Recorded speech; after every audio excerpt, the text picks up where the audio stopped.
Hello everyone, তো আজকে আমি বানাচ্ছি চিজি ব্রেড। প্রথমে ব্রেডগুলিকে একটু হালকা করে সেঁকে নিয়েছি, তারপর একে একে দিয়ে দেব সমস্ত উপকরণ।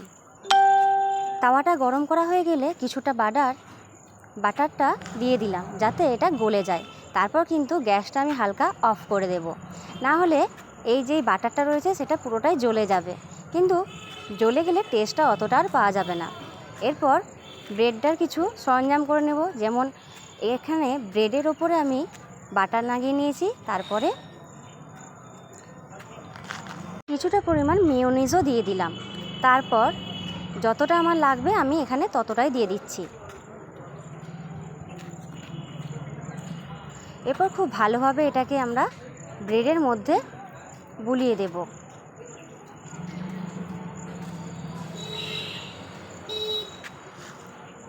বোলানো হয়ে গিয়েছে। এরপর চিজের একটা প্যাকেট নিয়ে নিয়েছি, চিজটা ছাড়িয়ে ব্রেডের মধ্যে দিয়ে দিলাম। উপরে স্লাইসটা আমি অ্যাড করে দেব। যেহেতু আমার সাজানো হয়ে গেছে, এটা আমি ছুরির সাহায্যে কেটে নেব।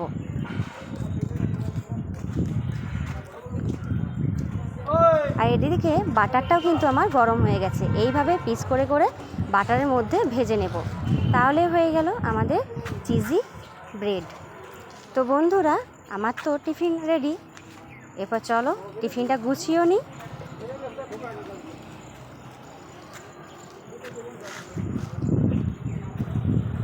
আর গরম গরমে কিন্তু এটাকে আপনারা প্যাক করে দেবেন। আর প্যাক করার আগে অবশ্যই কিন্তু ব্রেডের ওপরে হালকা একটু সস লাগিয়ে দেবেন, তাহলে বাচ্চারা কিন্তু খেতে খুবই পছন্দ করে।